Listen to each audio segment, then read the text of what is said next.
ចឹងនៅពេលដែលអ្នកទាំងអស់គ្នាធ្វើការ install រួចរាល់ហើយគឺអ្នកទាំងអស់គ្នាអាចធ្វើការ set up account នៅក្នុង Huawei Health បានហើយអញ្ចឹងជាដំបូងយើងរើស region Cambodia សិនមកហើយយកពាក្យថា next រួចរាល់យកពាក្យថា agree ហើយ allow អញ្ចឹងដើម្បីអាចប្រើប្រាស់សម្រាប់ការភ្ជាប់ជាមួយនឹងនាឡិកាដៃបានលុះត្រាតែអ្នកទាំងអស់គ្នាមាន Huawei ID អញ្ចឹងយើងទៅបង្កើតជាមួយនឹង Huawei ID ទាំងអស់គ្នាអញ្ចឹងនៅពេលដែលលោតផ្ទាំងនេះមកអ្នកទាំងអស់គ្នាមើលផ្នែកខាងឆ្វេងនៅខាងក្រោមនោះគឺមានពាក្យថា register អញ្ចឹងអ្នកទាំងអស់គ្នាចុចយកពាក្យ register បន្ទាប់មកយកពាក្យថា agree ដាក់ជាមួយនឹងថ្ងៃខែឆ្នាំកំណើតហើយបន្ទាប់មកកន្លែងនេះគឺយើងដាក់ជាមួយនឹងលេខទូរស័ព្ទដើម្បីយើង verify ជាមួយនឹងលេខ6ខ្ទង់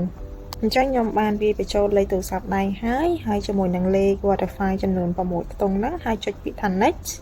កន្លែងនេះគឺយើងដាក់ password ហើយចុចពាក្យថា next ម្ដងហើយយកពាក្យថា yes ហើយបន្ទាប់មកកន្លែងនេះគឺយើង set up letter បានកន្លែងនេះអ្នកទាំងអស់គ្នា enable ជាមួយនឹងមុខងារនឹងទាំងអស់មក